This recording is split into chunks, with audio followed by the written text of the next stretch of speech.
He put his hand over her mouth inside a coat closet while 200 people laughed and danced 40 feet away. That was the moment Delia Marsh understood that there was no version of her marriage she was going to survive quietly.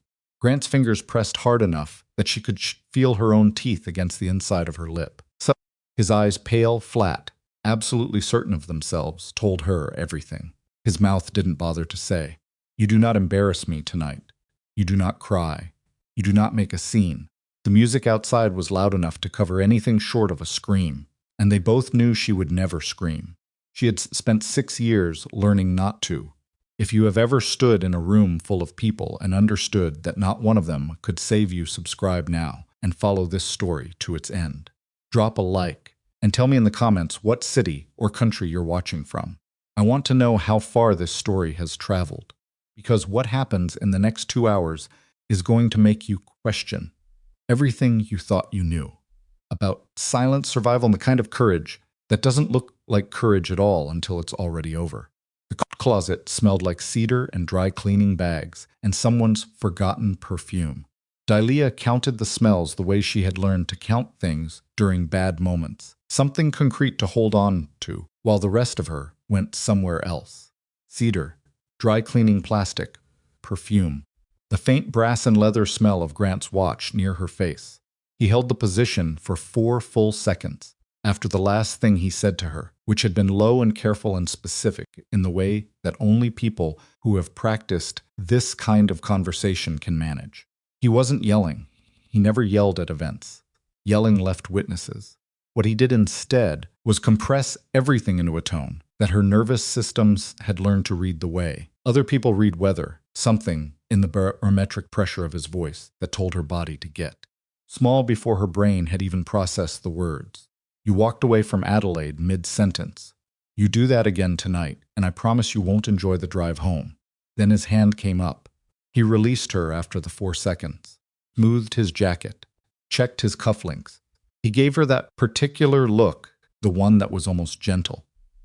The one that said he was trying to help her, that she brought these moments on herself. And then he opened the closet door and stepped back into the hallway, like he'd only ducked in to take a phone call. Delia stood in the dark among the coats for another 30 seconds. She was wearing a green dress that her mother-in-law, Adelaide Ashford, had approved before the wedding, because Adelaide approved everything related to how Delia presented herself at family events. The dress had a high neck. That had been Delia's one quiet victory. The dress was beautiful enough to pass Adelaide's inspection, and the neck was high enough to cover the bruise along her collarbone that was still fading from 12 days ago. Pressed her fingers against her lips. They weren't bleeding. They were just sore. Don't cry. She said it to herself with such practiced efficiency that it didn't even feel like a command anymore. It was just a reflex, like flinching. She fixed her hair using the reflection in the little mirror on the inside wall. Someone had put a mirror in this closet, which struck her as unbearably optimistic, like the architect had assumed the people using it would only ever want to check their lipstick. And then she opened the door and walked back toward the sound of the band.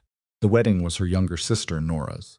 Nora had married a man named Patrick Greeley in a ceremony that had taken 18 months to plan and cost, more than Delia had made in her first 4 years of teaching. Back before, Grant decided that his wife working sent the wrong message. The venue was the Ashford family's event property on the east edge of Carvell County, a renovated barn and garden space that Adelaide rented out to approved families at rates that kept out the wrong kind of people, which was Adelaide's phrase, and which meant something specific that Adelaide never said aloud. 214 guests, a live band playing covers of songs that had been popular when most of the guests were young, a 7-tier cake, a photo booth with props. Delia found her assigned seat at the family table and sat down and picked up her champagne glass and smiled at the person across from her, who was Grant's Aunt Margaret, who was talking about a renovation project. She was good at this. She had become extremely good at this. There was a version of Delia Marsh that existed only in public, at events, in photographs, a woman who was calm and pleasant and a little reserved, who laughed at the right moments and deferred gracefully to Adelaide's opinions, who dressed well and spoke carefully and gave every impression of being a woman who had made excellent choices. That version of her had gotten very sophisticated over 6 years. The real version of her, the one currently sitting at this table with a sore mouth and a fading bruise under a high-neck dress, watched the dancing from a careful distance and tried to calculate whether there was any safe way to get through the next 4 hours. Sam was at home with a sitter, her son, 4 years old. She thought about him the way she always thought about him, at events like this as a compass point. The thing she was navigating toward. The reason she had stayed as long as she had, because leaving Grant meant fighting Grant, and fighting Grant meant fighting his family. And his family included his cousin Wade, who wore a Carville County Sheriff's Department badge and who had been present during 2 separate incidents that had been subsequently classified as misunderstandings. She was realistic about her odds. She had been realistic about them for a long time. 8 months before Nora's wedding, on a Tuesday morning in March, Delia had been driving home from the grocery store when she saw the dog. He was in the ditch on the south side of Route 9, about half a mile past the hardware store. She almost didn't stop. She had learned to be careful about impulses. Grant had opinions about impulsive behavior, about what it signaled, about the kind of person it revealed, and stopping on the side of the road for a stray animal was exactly the kind of thing he would have a long and specific conversation with her about later. She stopped anyway. The dog was a pit bull, brindle-colored, maybe 60 pounds when healthy. He was not healthy. His left rear leg was shattered. She could see the angle of it from the car. He had clearly been struck by a vehicle, probably hours earlier, and he had dragged himself into the ditch and stayed there because there was nowhere else to go and no other option available to him. He looked up at her when she climbed down into the ditch. He did not growl. He did not try to bite. He just looked at her with these dark, exhausted eyes that had completely given up on asking for anything and had settled into the quiet patience of something that had accepted that help is not coming. She recognized that look. She sat down in the wet grass next to him and put her hand on his side very slowly, and he let her. "Okay," she said. "Okay." She got him into the back seat of her car, using her cardigan as a makeshift sling, which ruined the cardigan and which she would have to explain, and she drove him to the Carville Veterinary Clinic on Miller Street and carried him inside and told them she needed help immediately. They helped him immediately. The emergency surgery cost $2,080. Delia paid it with the debit card connected to the account that Grant didn't monitor, the one she had opened 3 years ago at a bank 20 miles from their house, into which she had been depositing small amounts of cash whenever she could safely manage it. The account that was supposed to be for leaving. The account she had been slowly building for 26 months. The account now had $47 in it. She sat in the waiting room for 3 hours while they operated on the dog, and she looked at the $47 balance on her phone, and she did not cry, because she had gotten very good at not crying, but she sat very still for a long time. The dog survived. They saved his leg. Mostly the bone would heal, but he would walk with a permanent list to one side, and they called it a 3-legged personality, which was a kind way of saying he would compensate. He came out of anesthesia and found her in the waiting room and put his heavy head on her knee, and she scratched behind his ears and thought, well, that's done now. She had no plan for what happened next. The clinic ran the dog's tag. The owner was listed as Cole Rourke, with a phone number and an address out on Becker Road. The name rang a distant bell she had heard.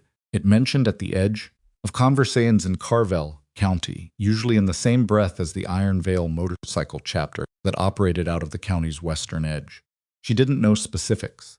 She knew that the Ashfords had opinions about the Iron Vale, which meant that the Iron Vale had probably done something at some point that the Ashfords didn't approve of, which told her almost nothing about whether they were actually dangerous. She called the number. A man answered on the second ring. Deep voice. Alert. The way people are alert when they're used to calls that mean something happened. Yeah. My name is Delia. I have your dog. He was hurt on Route 9. I think he was hit by a car. Took him to the vet on Miller Street. He had surgery. He's okay. He's going to be okay. Silence. Then which vet? Carville Veterinary Clinic. I'll be there in 20 minutes. He was there in 17. Cole Rourke was not what she expected, though she realized afterward that she hadn't known what she expected. He was big, not in an exaggerated way, but in the way of someone who had spent a lot of years doing physical things, and whose body had simply settled into that shape. Dark hair, going gray at the temples. A face that had been weathered into a kind of permanent reservation. Like he had stopped advertising what he was thinking a long time ago. He wore a jacket with the iron veil patch on the back, and he walked into the clinic with the efficient forward movement of someone who does not waste steps. He went straight to the dog. Biscuit, she learned the name when the man said it, crouching down, letting the dog smell his hands, touching the bandaged leg with a precision that suggested someone who knew how to handle injured animals, made a sound she hadn't heard him make yet. Something between a whine and a sigh. Relief, maybe. Specific relief of recognizing something familiar. The man stayed crouched for a long moment. His face did something complicated that he mostly kept contained. Then he stood up and looked at her. "You paid for this," he said. Not a question. Yes. Why? He needed help. He looked at her for another few seconds. Not the way Grant looked at her measuring, calculating the gap between what she presented and what he could use, but with a different quality. More like he was trying to locate something specific that he expected to find. "You could have just called someone," he said. "I know. You spent your own money on a dog you'd never seen before. I know that too." He seemed to file this information somewhere. "How much?" "It doesn't matter. It matters to me." She almost told him it was nothing. She had gotten very good at telling people. Things were nothing. But something's about his directness, the flat, no-performance quality of it, made her say the actual number instead. He didn't react to the amount. He just nodded once, slowly, like a man settling an internal account. "Pay you back." "You don't have to. I'm going to." He paused. "What's your name again?" "Cole," he said. "People call me Deacon." He looked at her again in that particular way. And then he said, quietly enough that it didn't carry past the two of them, "You okay?" She had a response ready for that question. She had a response for that question that was so automatic it barely required any cognitive participation. "Fine. Thanks." Just tired, and she opened her mouth to deploy it. What came out instead was nothing. Just a small, careful breath. Deacon didn't push it. He didn't fill the silence with reassurance or make any move that would have required her to retreat or manage him. He just looked at her like someone who had heard the answer she hadn't given. Then he reached into his jacket and took out a phone, typed a number, handed it to her. "That's my number," he said. "If you ever need anything." She took the phone, put the number into her contacts under Veterinary Biscuit because she could not have a strange man's name in her phone without a cover. Handed it back. "Thank you," she said. "You saved his life," Deacon said. "I owe you a lot more than a phone number." He paid the clinic in full before she could stop him, loaded Biscuit carefully into a truck that had a custom platform built in the truck bed, specifically for a large dog, and drove away on Becker Road. She watched him go and then got in her car and drove home and started figuring out what to tell Grant about the ruined cardigan. 8 months. She had not used the number in 8 months. She had looked at it, sometimes, Veterinary Biscuit, sitting there in her contacts, and thought about what it would mean to use it, and then thought about the 64 variables that stood between any version of help and any version of safe, and put her phone away. Then it was the night of Nora's wedding, and Grant's hand was over her mouth in a coat closet, and something had shifted. She wasn't sure what. She didn't have time to analyze it. It was something small, some last fraction of whatever she had been running on that finally ran out, and it expressed itself not as a breakdown or a declaration, but as a single, quiet, irrevocable decision. She waited until Grant was across the room with his mother and his cousin, Wade, and 2 county commissioners who found the Ashford family very useful, and she went to the bathroom near the side entrance, and she locked the door, and she pulled up Veterinary Biscuit. Her hands were not shaking. That surprised her. She had expected them to shake. She pressed call. He picked up on the second ring. Yeah, same voice, same alert quality. The voice of someone for whom a late-night call means something happened. She kept her voice at almost nothing. "It's Delia." She stopped, started again. "You told me to call if I needed anything." Brief pause. Not hesitation processing. "Yeah, I remember. I need something. Tell me where you are." She did. She gave him the venue name and the address, and then she said very quietly, I can't talk loud. He'll notice I'm gone soon. Keep the line open, Deacon said. Don't hang up. Just put it in your pocket. Okay. Dalia. Yeah, I'm coming. She put the phone in the small pocket inside her clutch, the one where she kept her emergency cash, $40, which was what she had managed to set aside after rebuilding the account, a humiliatingly small number that she was saving for no plan at all, and unlocked the bathroom door and walked back toward the sound of the band. She made it as far as the hallway. Grant was standing there. He saw her face first, and something in it told him enough. He didn't make a scene in the hallway. He never made scenes in hallways. He simply took her arm in the way that looked, from any distance, like a husband steering his wife through a party proprietary, affectionate, the ordinary physical grammar of a long marriage, and moved her toward a service alcove near the kitchen entrance. You left the table, he said. I needed the bathroom. You've been gone 11 minutes. She hadn't known he was timing her. She should have known. She usually knew these things. The miscalculation made her stomach turn. I ran into Nora's friend Cassie, she said. We were talking. He looked at her. He was very good at looking at people. 6 years ago, she had thought that look was intensity, the focused attention of a man who really saw you. She understood now that what she had mistaken for seeing was a kind of scanning. He was checking her the way you check a story for holes. Your clutch is open, he said. She looked down. The zipper on her clutch was slightly separated. She hadn't sealed it properly after putting the phone inside. Phone was not visible, but the opening was wrong. He reached for it. She pulled back reflex, half a second too late to be nothing, and his eyes changed. Not a lot. A small change. Particular narrowing that she knew meant the calculation was happening now. The internal arithmetic of whether to manage this here or wait, and the arithmetic must have come out toward here, because he reached for the clutch again. Deliberate and slow, in the way of someone who needs you to understand that resistance is not a real option. She let him take it. He unzipped it, found the phone, looked at the screen, which showed the active call, the timer running 4 minutes, 27 seconds, and her contact name, Veterinary Biscuit, at the top of the display. His face went very still. He ended the call. He put the phone in his jacket pocket. Then he took her arm again, same grip, same posture, same version of a husband guiding his wife, and moved her back toward the main room, and she went, because the phone was gone, and the line was gone, and she was standing in the middle of 200 people who had spent years believing the story the Ashfords had written about her. And she had exactly $40 in a clutch that her husband was now holding, and she could not think of a single clear next move. She sat back down at the table. She picked up her champagne glass. Across the table, Nora caught her eye. Something in Nora's face, some quality of attention that had nothing to do with wedding hostess brightness, told Dalia that her sister had noticed. Not the details, not the clutch or the alcove or the timing, but something. Dalia looked away before Nora could hold her gaze, long enough to ask a question. Grant took the seat beside her. He put his hand on her knee under the table, warm, firm, in the way that would look to anyone watching like tenderness, and he leaned close enough that his mouth was near her ear. We'll talk at home, he said. And then he smiled at something his cousin Wade was saying across the table, and raised his glass, and laughed. She heard it before she understood what it was.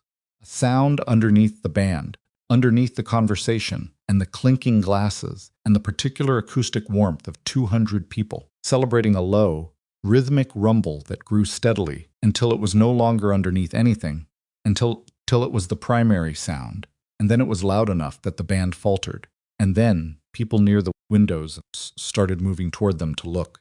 Dalia did not move. She sat very still with Grant's hand on her knee, and she listened to the sound of motorcycles. Not one, not too many. Grant's hand had gone rigid. Wade stood up slowly, the way a man stands up when he is deciding whether this is a situation that requires him to reach for something on his belt. 14 motorcycles rolled into the parking area at the edge of the Ashford venue property. Dalia knew the number later at the time. She only understood that it was enough, that the entire room schoon had stopped pretending to pay attention to anything else. The band stopped mid-chorus. Guests drifted toward windows and the open side doors that led to the terrace. In the middle of the formation, On a Harley-Davidson that had been modified somewhere around 200,000 miles into something that was more philosophy than machine, rode Deacon. And in the sidecar, because, of course, there was a sidecar now. She would learn later that he had installed it 3 weeks after the surgery, because the vet had said the leg would never quite be right. For speed sat Biscuit. The dog had a bandana around his neck. He was looking at the building with the alert, upright posture of a dog who has accompanied humans to enough unusual situations that he reserves judgment until he has more information. Deacon cut his engine. 14 other engines cut at almost exactly the same moment, with the staggered precision of people who have practiced this, and the silence that followed was remarkable. He got off the bike. He scanned the terrace, the open doors, the faces crowding the windows. Then he found her.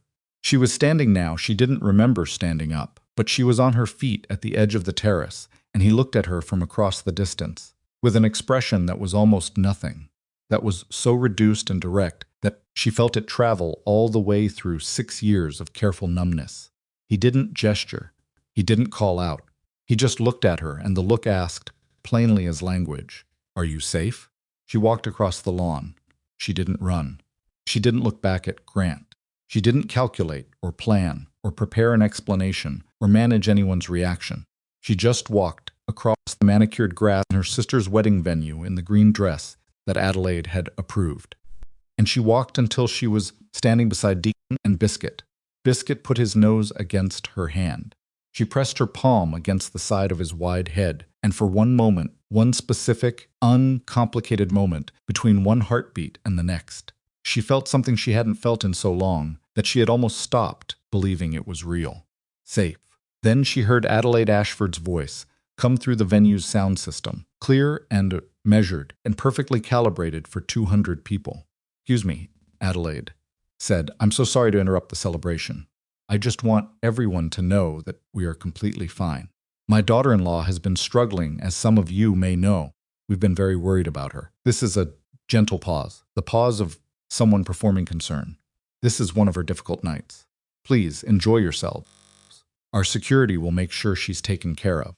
200 people looked at Delia, and Wade Ashford stepped through the side door in his civilian clothes, his badge clipped to his belt, his hand resting near his hip with the conversational ease of someone who is comfortable with where that hand is. "Delia," he said. He used the voice not unkind, not harsh, the specific voice of official management. "Come on away from these folks. Let's get you somewhere quiet." She looked at him. She looked at the badge. She looked at Deacon. She opened her mouth to say she was sorry, to say she shouldn't have called, to say this was a mistake, that she was fine, that she would go quietly. Because she had been going quietly for 6 years, and it was the only thing she knew how to do that reliably ended the moment without making it worse. Deacon spoke before she could. "Before anybody does anything," he said, "I think people should hear something." He pulled a phone from his jacket. Not her phone, a different one. Prepaid, flat black, already playing something. The sound that came out of it was Grant's voice. It filled the evening air with perfect, horrible clarity because Delia's phone had been live when Grant took it, because Grant had never checked whether the call was still connected when he put it in his jacket, because he had simply assumed that when he ended it, it had ended, but he had ended it a minute too late. And the prepaid phone in Deacon's hand had been recording from the other end of that open line for every second of the conversation in the service alcove. Grant's voice, his actual words, the specific, precise, intimate language of a man who had been doing this for 6 years and had never once feared being heard. 200 people listened. And the story Adelaide had told the one about Delia being unstable, about this being a difficult night, about the Ashford family's loving, worried patience went completely quiet under the weight of Grant's voice explaining, in his own careful words, what the consequences of embarrassing him would be. The recording ran for 1 minute and 43 seconds. Delia knew the exact length later, when she had occasion to hear it played 3 more times in 3 different official settings. But standing on the grass outside the Ashford venue, with Biscuit's warm weight against her leg, and 200 people arranged around her like a theater audience that hadn't been told it was coming to a show, she only knew that the sound of Grant's voice in the open air was the strangest thing she had ever heard. Strange the way your own voice sounds in a recording, familiar and wrong at the same time. Like hearing proof of something you already knew but had never been able to make solid. Grant did not move. That was the first thing she noticed. He was standing at the edge of the terrace, maybe 30 feet away, and he did not move. He had the stillness of someone who is doing very fast math and has not yet arrived at an answer. His face was arranged into a particular expression she recognized: neutral, controlled, the face he wore when a situation had moved outside his planning and he was deciding which version of himself to deploy. The recording finished. The silence afterward was the kind of silence that has texture. She could hear individual things inside it: someone's sharp breath near the garden wall, the distant sound of a car on the county road, Biscuit shifting his weight on his good legs. Then Adelaide said, from somewhere behind Delia, "That's been manipulated." Her voice was remarkable. It barely wavered. Delia had always understood that Adelaide Ashford was the actual load-bearing structure of the family. Grant had the charm and the title. Wade had the badge. But Adelaide had the architecture, the ability to rebuild the story in real time while the first version was still collapsing. Been taken out of context, Adelaide continued. She had moved away from the microphone now and was speaking directly to the cluster of guests nearest the terrace. Personal, intimate, the voice of a woman confiding rather than performing. My son and his wife have a complicated relationship. That's a private matter, and it's deeply unfair to Mrs. Ashford.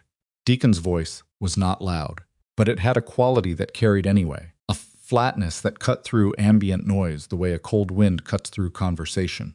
The recording is 43 minutes old. It's already been sent to 3 email addresses. Adelaide stopped. 2 of those addresses, Deacon said, belong to attorneys. The third belongs to a journalist in Harmon County who covers the sheriff's department. A sound moved through the crowd, not words. Just a collective shift, the sound of 200 people recalibrating simultaneously. Delia watched Grant's face. The math had come out. She could see the moment it did, the small muscular change around his jaw, the way his eyes went from calculation to something colder and more committed. She had seen that look before. It meant he had chosen the version of himself that did not negotiate. Came off the terrace. He moved fast, the way he always moved when he had decided something, not running, but walking with such focused velocity that it read as aggression from 20 feet away. Crowd parted for him without quite meaning to do that. They move for men who move like that. It is one of the oldest reflexes there is. Delia. He used the voice sound, the one designed for public settings, warm at the surface, carrying beneath it the same structural pressure as the private voice on the recording. Come on, we're leaving. She's not leaving with you. Deacon said it without moving. He was standing with his weight distributed evenly, hands at his sides. Nothing about his posture aggressive, and nothing about it uncertain. Grant stopped 4 feet from him. He looked at Deacon the way he looked at things that had not yet been properly categorized, with the assessing quality of someone pricing an obstacle. I don't know you, Grant said. You know my dog, Deacon said. A beat. Grant's eyes moved to Biscuit. Something happened in his face, a fast, involuntary thing, there and gone in under a second. Delia caught it. She didn't know what it meant yet, but she caught it. Wade, Grant said, not breaking eye contact with Deacon. Do your job. Wade had been standing near the side door with the complicated posture of a man who has arrived at a situation professionally uncomfortable, enough that his body cannot decide what to do with itself. He was a sheriff's deputy. He was a sheriff deputy. He was also written no evidence of domestic disturbance on 2 separate incident reports involving his cousin's home. Came forward. Sir, he said to Deacon, I'm going to need you to step back from the property line. You and your gestured at the motorcycle's associates are on private land. We're on the road easement, said the man directly behind Deacon, a large man with a red beard and the calm expression of someone who has checked this specific legal detail before arriving. 15 feet from the fence post. County property. Wade's jaw tightened. Delia. He redirected, which was a tell. When Wade redirected, it meant he had decided the current angle wasn't working. You're clearly distressed. Let me help you get somewhere. Deputy Ashford. Delia's own voice surprised her. It came out even. She had not planned it to come out even. She had expected something that shook. You were at our house in February. You wrote that there was no evidence of a disturbance. Delia, I had a split lip, she said. You saw it. Crowd was very quiet. That was Wade stopped. Started again. The performance was under serious strain, and she could see the mechanisms of it working visibly. Like watching gears through a cracked case. Injuries from a fall can. She told you it was a fall, said a woman's voice from the back of the crowd. Everyone turned. It was Cassie Turnbull, Nora's friend Cassie, who Delia had falsely claimed to have been talking to in the hallway, who had apparently witnessed enough of the night to have developed her own account of events. She was standing near the garden wall with her phone raised and the small red dot of an active recording visible on the screen. I was in the hallway, Cassie said. Earlier tonight. I saw him take her arm. She looked at Grant. I saw her face. Grant said nothing. I also saw her come out of that closet, Cassie said. And I saw her face then too.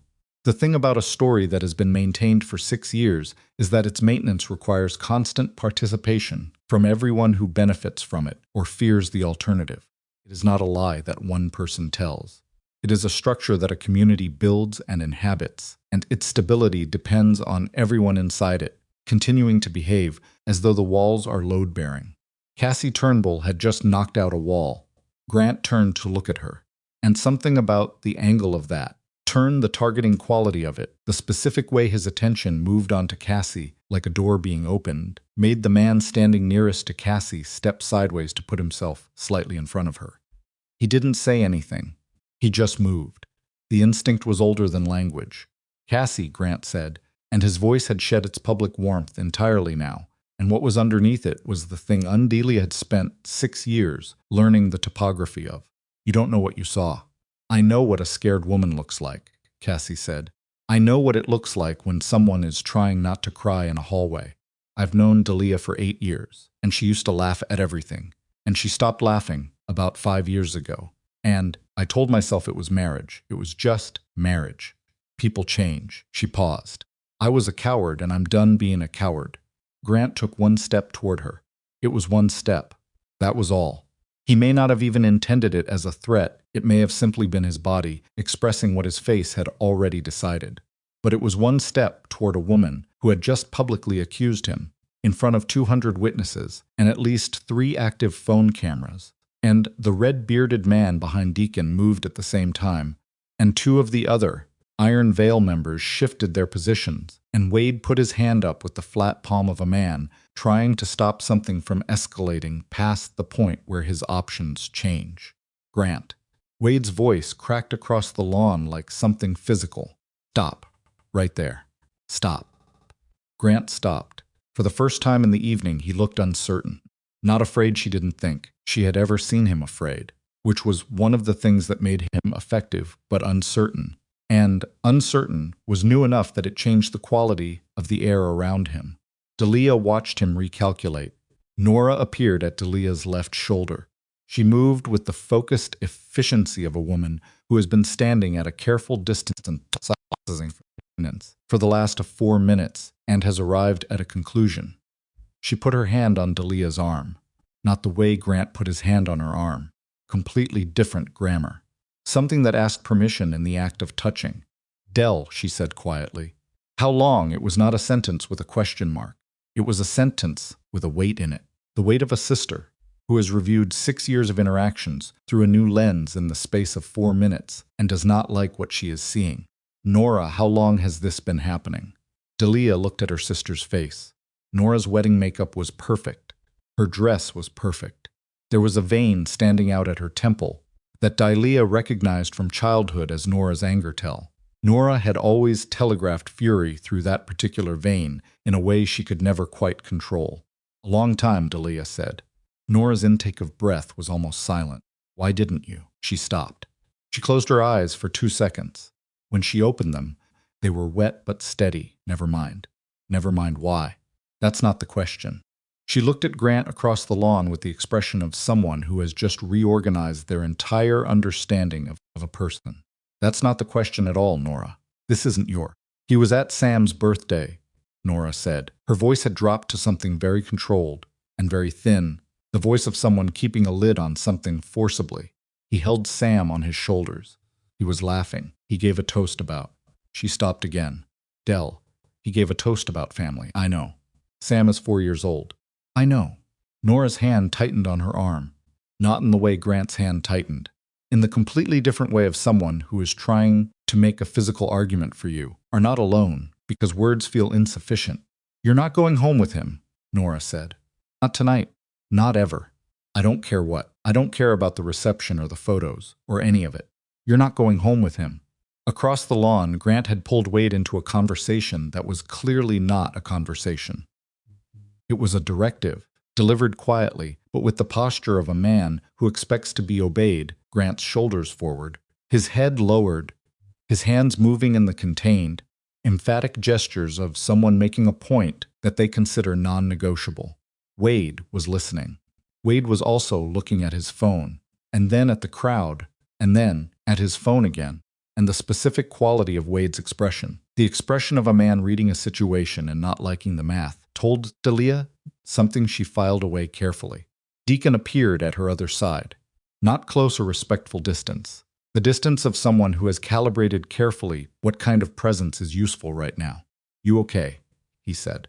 I don't know what I am, she said honestly. He accepted that without pushing it. There's something you should know, he said, about your husband and that dog. She looked at him. Biscuit wasn't hit by a stranger, Deacon said. His voice was level. The levelness of it cost him something. She could see that it cost him something. I had a witness who saw the vehicle. Took me 4 months to run it down.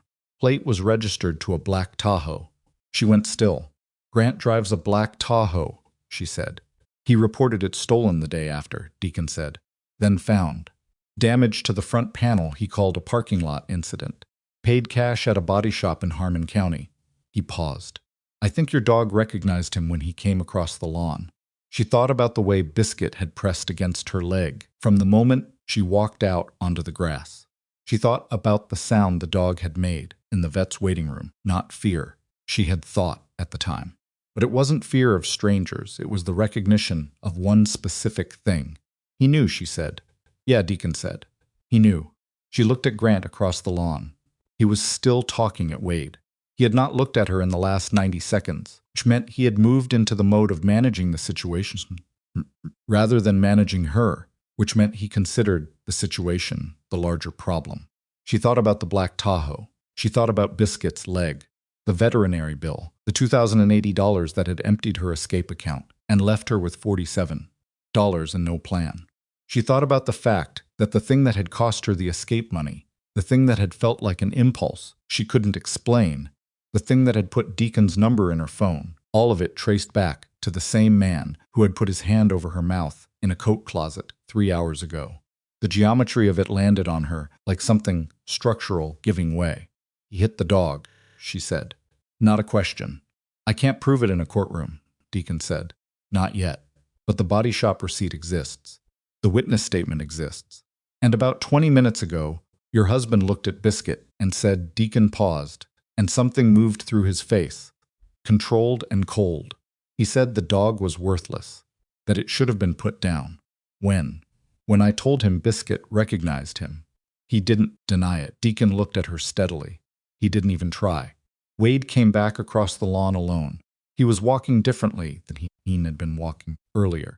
The deputy posture had changed. Some of the official scaffolding had come down, and what was underneath it was something more human and considerably less comfortable. Stopped in front of Delia. He did not look at Deacon. Delia, he said, I need to ask you some questions. Okay. He pulled out a small notepad. He was holding it the way someone holds something they're not sure they want to be holding too tight, at a slightly wrong angle. The recording is real, she said. I know it's real, he said quietly. Just to her. I know what I heard. She waited. I also know what I wrote in February, he said. And I know what I should have written. He stopped. His jaw worked. I know what I should have written. This was the most honest thing Wade Ashford had said to her in 6 years of proximity, and it landed with an odd gentleness, the gentleness of something long overdue, arriving too late to be the thing it should have been, but arriving anyway. Wade, she said, there are photographs of injuries. Kept them. They're on a drive at my sister's house. I put them there 2 years ago because it was the only place I could be sure he wouldn't find them. Wade's notepad hand dropped slightly. There's also a file, she said. She looked at Deacon. Deacon reached into his jacket. The file was manila, thick, held closed with a rubber band. He held it out to Wade without ceremony. Wade took it with the expression of a man accepting something he cannot unaccept. Veterinary records, Deacon said. Photos of the dog's injuries. The body shop receipt. A statement from the witness who saw the vehicle on Route 9. And 6 photographs that Delia sent to an anonymous email account over approximately 18 months. He paused. The email account is documented. Timestamps are intact. Wade opened the file. He looked at the photographs. He looked at them for a long time. Then he looked up at Grant, who was standing at the edge of the terrace watching this exchange with the particular stillness of a man who has done his internal math and arrived at a number he does not like and has not yet decided whether to run from it or toward it. Grant, Wade said. His voice had changed completely. The official management tone was gone. The family loyalty tone was gone.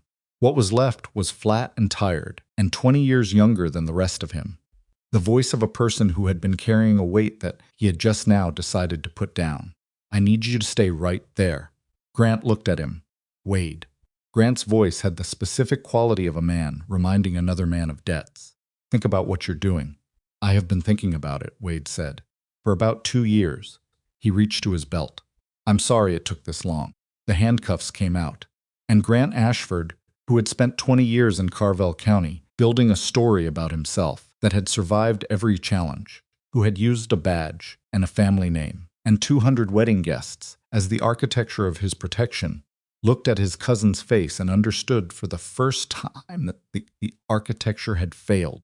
He ran, not away from the venue, not toward the parking lot or the road. He ran toward Delia, 3 strides, fast and deliberate, with the specific intention of someone who has decided that if the situation cannot be controlled, then the variable at the center of it can be. Biscuit moved before anyone else did. The dog was not fast.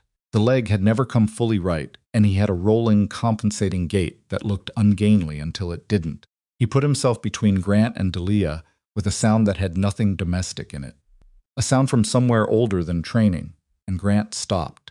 He stopped because the dog had stopped him, and because Wade was 3 steps behind him, and because every phone in the crowd was raised, and because the 14 men at the road easement had not moved an inch, but their absolute stillness had a quality that changed the available options in the vicinity. Grant stopped, and in the stopping, in that specific frozen second, with Biscuit braced between them, and 200 witnesses arranged around them, and the recording still echoing, in the understanding of everyone present, Delia watched the story Grant Ashford had built around himself come apart in real time. Wade put the handcuffs on. Grant said nothing.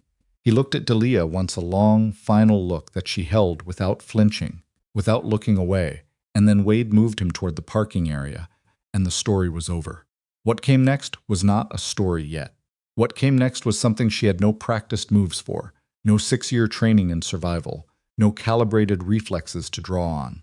What came next was the part that started now. The parking lot of the Ashford venue had 3 sheriff's department vehicles in it. By 9:47, Delia knew the time because she kept checking her phone, not her phone, Nora's phone, because her own was still in Grant's jacket pocket, and Grant's jacket was now in the back of Wade's cruiser, and the time kept moving in the way time moves during emergencies, in chunks that don't correspond to how much has happened inside them. 9:47 felt like it should be midnight. It felt like days should have passed. She was sitting on a low stone wall near the garden entrance, with Nora's cardigan over her shoulders and a bottle of water in her hands that she hadn't opened. Biscuit was on the ground beside her with his chin on her foot. She could feel him breathing. 2 deputies she didn't recognize were taking statements near the terrace. Third was managing the crowd, which had not dispersed. 200 people do not disperse quickly from a wedding at which a man has been arrested, because the event has become too interesting, and also because several of them have questions about the bar tab. Cassie Turnbull was talking to one of the deputies with the focused efficiency of someone who has been waiting for this specific opportunity for longer than she realized. Nora sat beside Delia on the wall and said nothing, which was the right thing. Nora had always known when silence was the right thing. Delia had forgotten that about her sister, and the remembering of it hurt in a specific, quiet way. Deacon was across the lot talking to two of his men. She couldn't hear the words. She could read the posture, not tense, not celebratory. The practical posture of people moving through a checklist. Adelaide Ashford had not left. That was the thing Delia kept returning to. Adelaide was standing near the main entrance of the venue with two women from her board of directors and a man Delia recognized as the Ashford family's private attorney, Gerald Price, who had materialized from somewhere inside the event with the uncanny promptness of a man who keeps a blazer near every exit. Adelaide was not visibly distressed. She was not performing distress for the crowd. She was talking to Gerald Price in the low, focused way of someone drafting a counter-strategy while the first strategy was still being processed. Delia watched her. She had spent 6 years watching Adelaide, and she was good at reading the intervals between Adelaide's visible expressions, the negative space of them. Right now, the negative space said, "This is not over." Wade came out of the parking lot and walked toward her. He had the look of a man who has done something that cannot be undone and is carrying the weight of it with both hands and honking there so he doesn't drop it.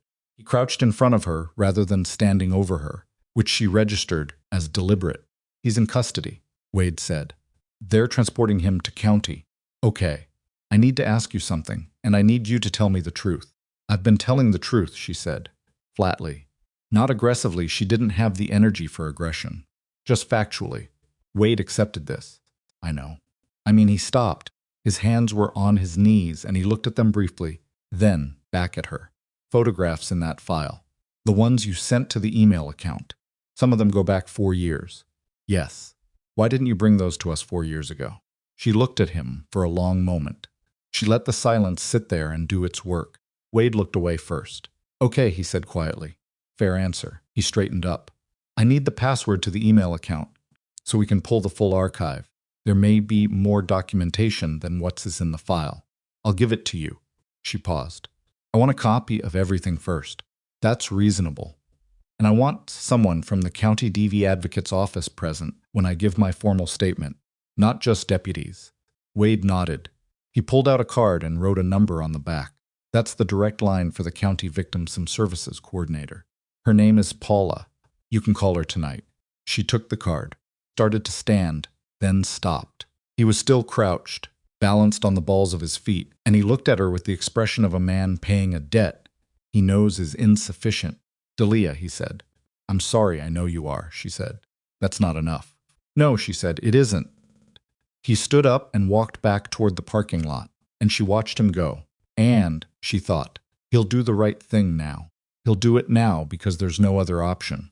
And she filed that thought in the part of her mind that was already starting to separate what was real from what was useful, because she understood, in the particular bone-deep way of someone who has been inside a system long enough to understand its actual mechanics, that Wade cooperating was not the same as Wade having always been trustworthy. He was cooperating because 200 people had cameras. She would take the cooperation. She would take it completely and use it, but she would not forget the distinction. Deacon came over when Wade was gone. He didn't sit. He stood a few feet away, hands in his jacket pockets, in the posture of someone who is available without being intrusive. "Your boy," he said.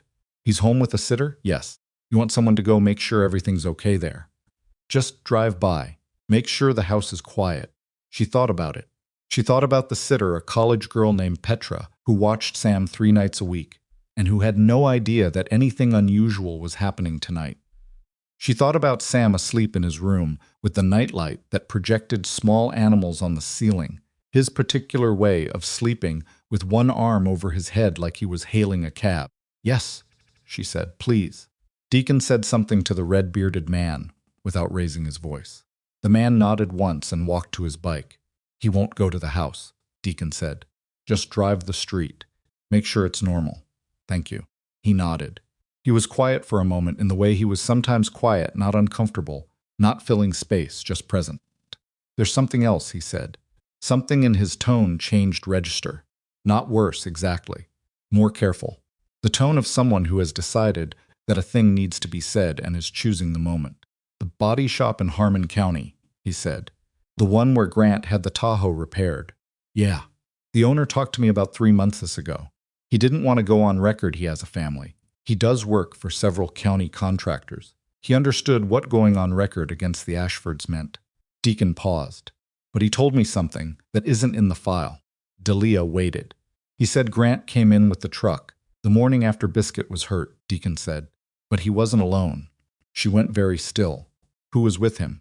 Gerald Price, Deacon said, the attorney. He was the one who paid. Cash. He told the shop owner it was a personal favor for the family. That's how he put it. Deacon looked at her steadily. Gerald Price has been managing the Ashford family's problems for 22 years. He knows what Grant is. He's known for a long time. Delia turned her head and looked at Adelaide Ashford standing near the venue entrance with Gerald Price beside her, still talking in that low, focused way. She had thought Adelaide was rebuilding. She had thought Adelaide was reacting. She understood now that Adelaide had never stopped building, not for a single minute of this entire evening. Gerald Price was not there because he had been called. He was there because he was always there, because the Ashford family had a structure for exactly this kind of event, because the structure had been maintained and updated and kept in operational readiness for years by a woman who had understood her son's nature long before Delia had. Cold that moved through her was not fear. It was something more clarifying than fear. Stood up. Nora reached for her arm. Del, I need a minute, she said. She walked toward Adelaide. She was aware of this being a decision that several versions of herself would have talked the current version out of. The version that had learned to manage situations quietly. The version that had spent 6 years calibrating each action against the possible reactions. The version that had, above all things, learned to stay small. That version was not in charge anymore. She walked until she was standing 6 feet from Adelaide Ashford and Gerald Price, and she looked at Adelaide, and Adelaide looked back at her with the expression she always wore. When Delia did something she considered strategically inadvisable, a kind of patient, almost maternal disappointment, as though Delia were a child who kept touching a hot stove. Gerald was at the body shop, Delia said. Something moved across Adelaide's face, fast and controlled. Gone in under a second. Gerald Price said, I don't know what you're. The shop owner in Harmon County, Delia said. She kept her eyes on Adelaide. You paid cash. 3 months after the fact. That's easy to misremember. The owner isn't going to misremember forever, especially when someone from the county DA's office asks him formally. She paused. Were you the one who told Grant to report the truck stolen? Was that yours? Gerald started to say something. Adelaide put her hand on his arm without looking at him, and he stopped. Delia, Adelaide said. Her voice was what it always was measured, slightly elevated. The voice of a woman who has never needed to raise it because the room had always arranged itself around her preferences. You are standing at my daughter-in-law's wedding with motorcycle gang members and making accusations on what has been the most difficult evening of our families. Your son put his hand over my mouth tonight, Delia said, in front of a recording device. Your attorney helped him cover up an animal cruelty charge. Your family's deputy wrote false incident reports. And you just told 200 people that I was unstable. She took one breath. Which of those things would you like to discuss first? Adelaide's expression did not break. That was the remarkable thing about Adelaide Ashford. The expression never broke. But something behind it shifted. Some internal adjustment that Delia recognized because she had been watching Adelaide's face across dinner tables and event spaces for 6 years. And she knew the difference between Adelaide in control and Adelaide recalculating. Gerald, Adelaide said, still looking at Delia. Go wait by the car. Gerald went. They were alone in the small way of 2 people in a crowd who have made the crowd irrelevant. You think you've won something tonight, Adelaide said. Theater now.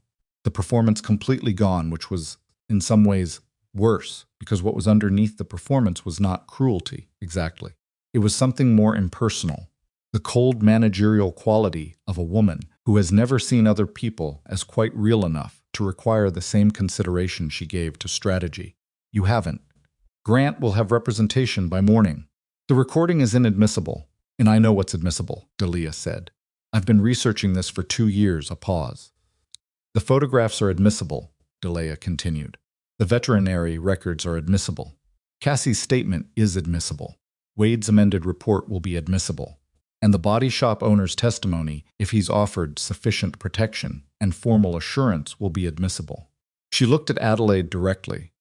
You have managed this family's problems for 22 years, and you have done it by making sure the people who knew things were either unwilling or unable to speak. That worked because there was no moment where all of it came together at once. Tonight was that moment. Adelaide studied her. You're going to try to take Sam, she said. I'm going to get custody of Sam, Delia said. Yes. We have resources you cannot. I know what resources you have, Delia said. I've lived inside those resources for 6 years. I know what they cost, and I know what they require, and I know that they require people to keep quiet, and quiet is the one thing you don't have anymore. She paused. I don't need to beat you, Adelaide. I just need to outlast your control of the story, and the story is already gone. Adelaide looked at her for a long moment. Then she said something that Delia had never heard from her in 6 years. Not an apology. Adelaide Ashford was not built for apology. Not a concession. Something stranger. He was like this when he was 12, Adelaide said, very quietly, almost to herself. I thought she stopped.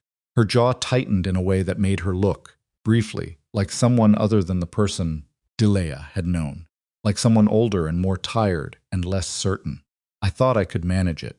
The silence between them had a weight that Delia didn't want to examine too closely, because inside it was something almost human, and she could not afford to be moved by Adelaide Ashford's almost human moments. You managed it onto me, Delia said. Adelaide looked away. Delia walked back to the stone wall. Her phone was in Wade's evidence bag by now, which meant she had no way to call the sitter.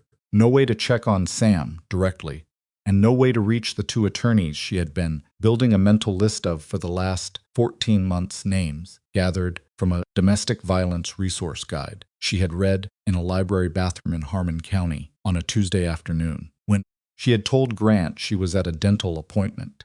She borrowed his phone and called Paula, the county victim services coordinator. The call went to voicemail.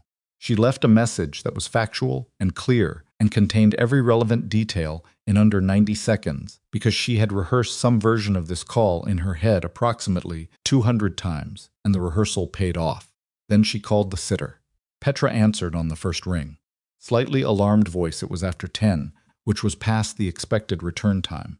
Delia told her there had been a family emergencies, and she would be home by midnight, and could Petra stay? And Petra said yes. And Delia asked her to check on Sam, and Petra checked and reported back that he was sleeping.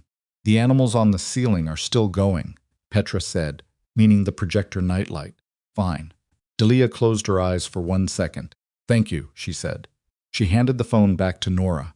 Nora was watching her with the focused, slightly wrecked expression she'd been wearing since Cassie's statement. The expression of someone who loves you and is doing the math on what love should have looked like if it had been paying better attention. I have to ask you something, Nora said. Okay. The drive. Photographs. You said they're at my house. In the back of your filing cabinet. Brown envelope taped to the bottom of the hanging folder labeled tax documents, 2019. Nora was quiet for a moment. You put them there without telling me. Yes. Because you needed them somewhere he couldn't reach. Yes. And because, Nora said slowly, if something happened to you, someone would eventually find them. The words landed between them with a gentleness that was somehow worse than accusation. Delia did not answer, because the answer was yes, and the yes contained too many of the nights she had lain in the dark, doing the specific arithmetic of worst cases, and she did not want to have that conversation in a parking lot at her sister's wedding with biscuit on her feet. Nothing happened to me, she said. Del, nothing happened to me, she said again, firmer. Not to convince Nora. To say it in the open air where it could be true. The second twist came from Gerald Price, which she should have expected, because Gerald Price had spent 22 years surviving by knowing which moment to move and which to hold still, and he had apparently determined that this was a moving moment. One of the unknown deputies came to find her. Young, uncomfortable, the posture of someone delivering news they're not sure how to hold. Ma'am, he said, Mr. Price has provided a statement. Okay, he's named additional. The deputy glanced at his notepad. He's provided information about a separate matter. involving a financial agreement between the Ashford family and the county sheriff, stared at him. Sheriff Monroe, the deputy said. Current sheriff. Mr. Price says he has documentation of payments made over an 11-year period in exchange for case management. His words. The deputy was keeping his face extremely professional, which was the face of someone who has just learned something that is going to fundamentally reorganize his professional life and is managing the information in real time. He says he's cooperating fully. She sat with this for a moment. Gerald Price was not cooperating out of conscience. Gerald Price was changed. Gerald Price was cooperating because Adelaide had just stood with him in the parking minutes while Delia talked, and Adelaide had made some calculation involving Gerald's exposure versus the family's exposure, and the calculation had come out in a direction that required Gerald to become useful in a new way. Adelaide was throwing Gerald to the investigation to buy room to protect something else. Question was what? The sheriff, Delia said. The sitting sheriff. Yes, ma'am. Who handles custody proceedings in family court cases where the county sheriff's department has been involved as a responding agency? The deputy blinked. That would go through the family court judge. Who appoints the guardian ad litem in disputed custody cases in this county? The judge. Which judge? The deputy looked at his notepad as if the notepad might have an answer. It didn't. He looked back at her with the young, uncomfortable expression of someone who is beginning to understand that the question she is asking is not a simple question. I need to make a phone call, Delia said. She held out her hand for Nora's phone again. She called the number for the attorney she had memorized from the library bathroom resource guide, the one who specialized in domestic violence cases with institutional involvement, the one whose office was in the next county over, outside Carvel, outside the geographic reach of the Ashford family's practiced influence. Call connected. A woman answered. Not a receptionist, a direct line. Alert voice, night call alert. The kind of alert that means this number is for emergencies. This is Margaret Soules. My name is Delia Marsh, she said. My husband was arrested tonight for domestic violence. His family has financial ties to the county sheriff. Family's attorney is currently cooperating with investigators in exchange for I don't know what yet. I have a 4-year-old son, and I need to know what the next 18 hours look like. A short pause. Where are you right now? Margaret Soules said. Outside Carvel. At the Ashford family event property on Route 14. Another pause, and Delia heard the sound of something being written. Don't give any more statements tonight, Margaret Soules said. Not to the deputies, not to the advocate, not to anyone you don't know. Tell them you're represented, and your attorney will contact them in the morning. I'm not represented yet. You are as of right now, Margaret Soules said. I'm calling you back in 10 minutes. Don't hang up on anyone. Don't sign anything. And don't let anyone take your son anywhere without a court order in your hand. Call ended. Delia held the phone against her chest for a moment.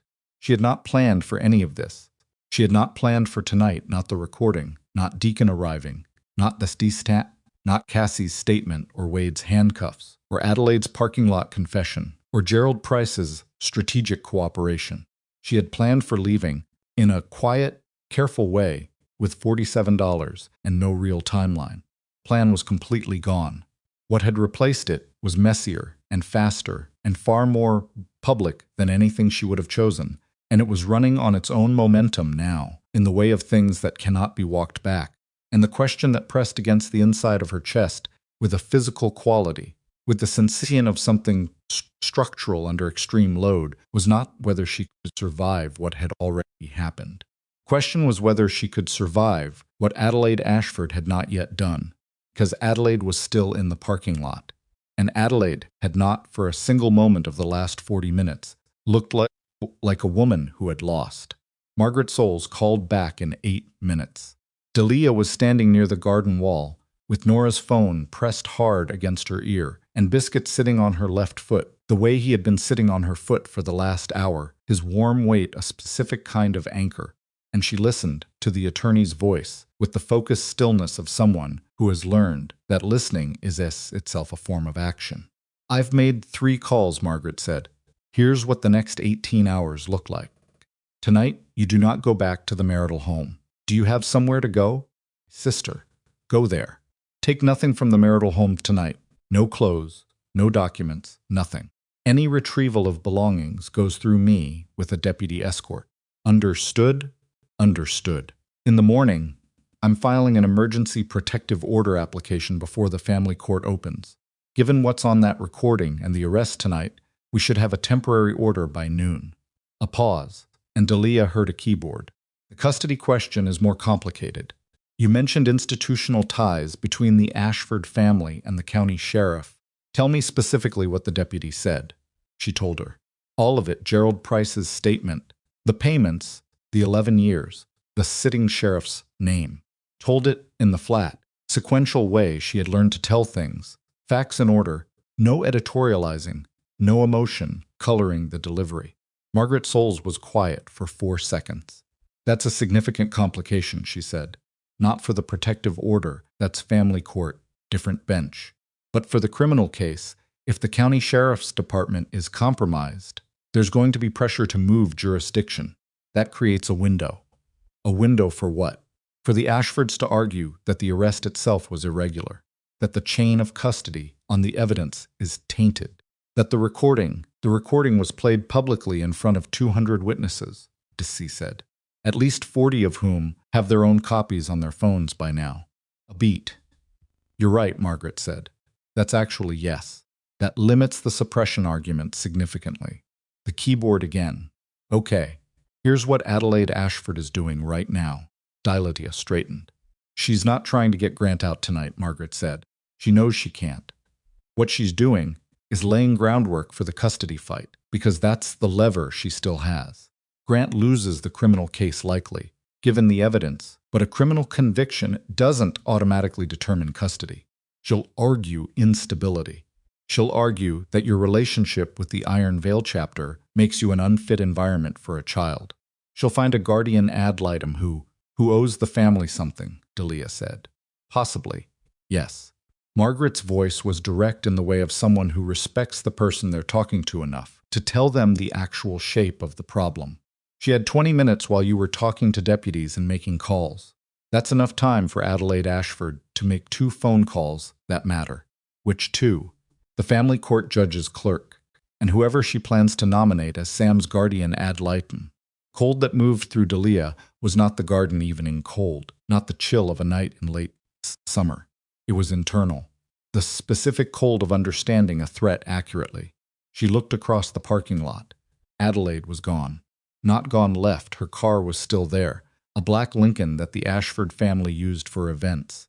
But Adelaide herself had moved from her position near the venue entrance, and Gerald Price was gone too, and the 2 board members who had been flanking her were standing alone near the garden wall, looking at their phones, with a slightly lost expression of people whose anchor has relocated without informing them. She's already moving, Delia said. I know, Margaret said. So are we. I need you to do something tonight that feels wrong. Tell me. I need you to go get Sam. Delia's hand tightened on the phone. Not take him anywhere unusual, Margaret said quickly. Go to your sister's house. Have the sitter bring Sam there. Establish his physical presence in your custody tonight before anyone can argue otherwise. Do it now, before any paperwork creates a contested situation. Once he's with you in a location outside the marital home, the initial custody presumption favors you as primary caregiver. If you wait until morning, Adelaide may file something tonight that complicates the pickup. She can file something tonight? Emergency custody motions can be filed any hour, Margaret said. The Ashford family's personal attorney knows every clerk in the county court system on a first-name basis. Gerald Price cooperating with the criminal investigation does not prevent Adelaide from retaining separate counsel and moving tonight. A pause.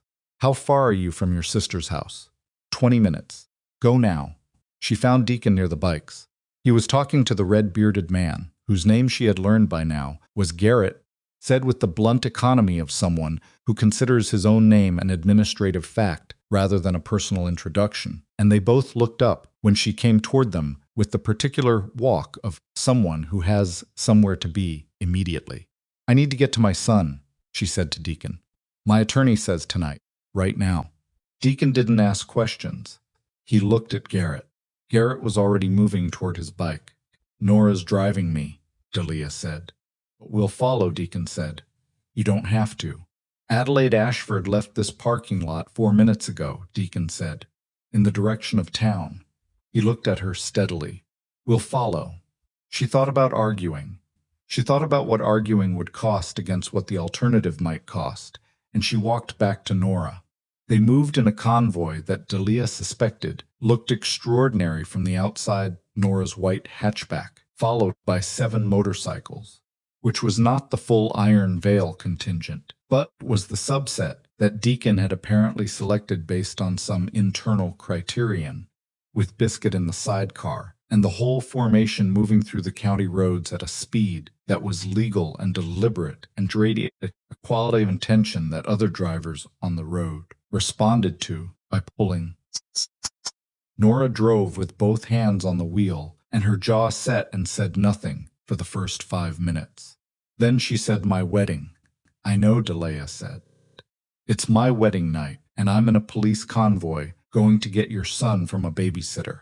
"I know, Nora." Patrick as Nora stopped. "Patrick is actually fine. He's dealing with the caterer and the cleanup. He said to tell you." She stopped again. Her voice had developed an unsteady quality that she was managing by talking faster. "He said to tell you, we've got a guest room and it's yours as long as you need it, and Sam can have the pull-out in the office, and he already texted the sitter." Delia looked at her sister's profile. "You told Patrick already," she said. "I texted him when you were on the phone with the attorney." Nora's hands tightened on the wheel. He said, and I'm quoting exactly, "Of course. Bring them here." This is not a question. Her voice cracked on the last word, and she did not apologize for it. "That's the man I married tonight. He's a good man," Delia said. "He really is," Nora agreed, and wiped her eye with the back of her hand without taking it off the wheel. The sitter's car was in the driveway when they arrived, which meant Petra was still there, which meant Sam was still there. And Delia's body registered this information before her brain fully processed it, a release of something physical, some tension that had been load-bearing since the moment she understood Adelaide had left the parking lot. She was out of the car before Nora fully stopped. Petra opened the door before Delia reached it. Young face, wide-eyed, already aware that the evening was unusual before Delia had said anything. The convoy of motorcycles parking along the street was probably a contributing factor. "He's asleep," Petra said. "He went down at 8:30. He's been out since." "Thank you," Delia said. "I need you to go home now. Take everything you brought. I'll pay you for the full night." Petra asked no questions. People who are 19 and watching 7 motorcycles park outside a suburban house at 10:45 at night tend to ask very few questions. She gathered her bag, accepted the cash. Nora pressed into her hand and was in her car in 90 seconds. Delia went to the office. The pullout hadn't been opened yet. Sam was in a nest of blankets on the regular bed. Patrick had apparently set this up before they left for the wedding. Specific advance preparation of a man who solves problems before they become emergencies with the animal. Projector set up on the nightstand, throwing its slow parade of bears and rabbits, and something that might have been a fox across the ceiling. Sam was asleep on his side with one arm over his head. Delia sat on the edge of the bed and put her hand on his back and felt him breathe. She stayed there for a while. Her phone came back to her at 11:20, delivered by one of the deputies who had been at the venue, inside a plastic evidence bag with a chain of custody form that she signed without reading and would have Margaret review in the morning. Phone itself was undamaged. Call log showed the open line to Deacon, 4 minutes and 11 seconds, and then the ended call, and then nothing, and the gap between the nothing and the next call was the distance between who she had been and what was happening now. She plugged it in Nora's kitchen and sat at the table with a cup of coffee that Nora had made without asking if she wanted it, which was the right call, and she read the attorney's follow-up email and the 3 message threads she'd missed and the alert from the county court's public filing system. The alert had come in at 11:03. An emergency motion had been filed in Carvell County Family Court. Petitioner, Adelaide Marsh Ashford, paternal grandmother. Relief sought, temporary emergency custody of one minor child, Samuel Grant Ashford, age 4, on grounds of parental instability, domestic disruption, and the minor child's association with known criminal organizations. The filing included as an exhibit photographs, not Delia's photographs, different photographs, surveillance photographs, date stamped, showing Delia's car parked outside the Carvell Veterinary Clinic on the day she had brought Biscuit in, her walking across the clinic parking lot, her standing at the front desk, and one photograph taken from a distance, through the clinic window of her sitting in the waiting room with Deacon. Taken 8 months ago. She stared at the photograph. Adelaide had known about Deacon for 8 months. She had known, and she had kept the photographs, and she had waited with the patience of someone who builds long-term, who plants things and returns to harvest them at the moment of maximum utility. The filing also included a sworn statement from a woman named Carolyn Draper, listed as a neighbor of Delia and Grant's, attesting that she had, on multiple occasions, observed Delia leaving the marital home in a distressed state, that she had heard loud altercations from the property on at least 4 occasions, and that she had twice observed a male visitor at the home during hours when Grant was at work. The male visitor. Delia read it again. She had never had a male visitor. In 6 years of careful, surveilled marriage to Grant Ashford, she had never once done anything that would give him actual grounds. For she had never had a visitor. She had barely had friends. Adelaide had known this. Adelaide had spent 6 years helping to ensure it. Carolyn Draper's statement was a lie. A specific, constructed, submitted under oath lie, created and deployed tonight, timed to land in the court system while Delia was managing a parking lot and a phone call with a new attorney. She called Margaret. Margaret answered in 2 rings. "I see it," she said. "I already see it. Carolyn Draper is lying." "I know. We'll depose her and she'll fold people who make these statements on behalf of powerful families. Usually haven't been told how deposition works. That takes time." The keyboard. "The emergency motion is going to a duty judge tonight. There's a hearing at 8 a.m. Tomorrow morning, 8 a.m. Family Court, Carvell County Courthouse." A pause. "Delia, I need to know right now, is Sam in a safe, stable location? He's asleep in my sister's house. Is anything in your history, substance use, mental health, treatment, anything that Adelaide can weaponize in that hearing?" "Nothing real. But she'll claim something." "Yes. Then we need a character witness at 8 a.m. who is not a family member and not affiliated with the Iron Veil chapter," Margaret said. "Someone with standing. A professional. A teacher. A doctor. A community member. Someone who has observed you with Sam," she thought. "Sam's pediatrician," she said, "Dr. Reyes. She's seen us every 6 weeks for 4 years. She stopped. She noticed things. She asked me once quietly, after an appointment, if everything was okay at home. I said yes. She looked at me for a long time before she wrote it down. She paused. I think she knew. Call her. Tonight, I don't care what time it is.